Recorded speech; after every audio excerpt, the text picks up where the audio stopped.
ৰূপান্তৰিত ঘটায় গতিকে মই এনেকুৱা উজনিত বহুতো ছাত্ৰী দেখিছোঁ হায়াৰ ছেকেণ্ডেৰী ক্লিয়াৰ কৰাৰ সমান্তৰালভাৱে তেওঁলোকে আনুষ্ঠানিক শিক্ষা গ্ৰহণ নকৰে বৰঞ্চ মিটিং মাতাং মাৰি নিশ্চয় ছাত্ৰ ছাত্ৰীক উদগনি যোগায় চান্দা কালেকশ্যন কৰি নিশ্চয় মেল মিটিং পাতি নিজে মানে কথাটো এনেকৈ কওঁ বহুতে পানী গুণাগুণৰ কথা প্ৰচাৰ কৰি নিজে খায় তেনেকুৱা ধৰণে হৈ পৰে যিসকল ব্যক্তিয়ে চান্দা সংস্কৃতিৰ লগত ওতঃপ্ৰোতভাৱে জড়িত উক্ত ব্যক্তিসকলক কৈছে তেওঁলোক হৈছে জাতিটোৰ উকনি ৰঘুমলা তেজমলা তেজপিয়া লগতে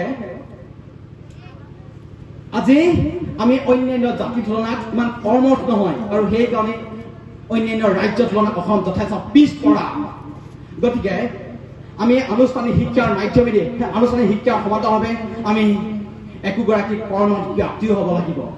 যদিহে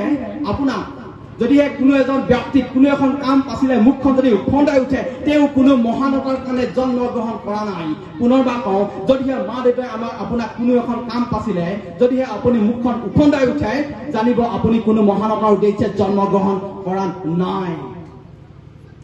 লগতে আমাৰ অসমৰ ব্যক্তিসকল খুবেই সংস্কৃতিপ্ৰিয় 12 মাহত 13টা উৎসৱ আয়োজন কৰোঁ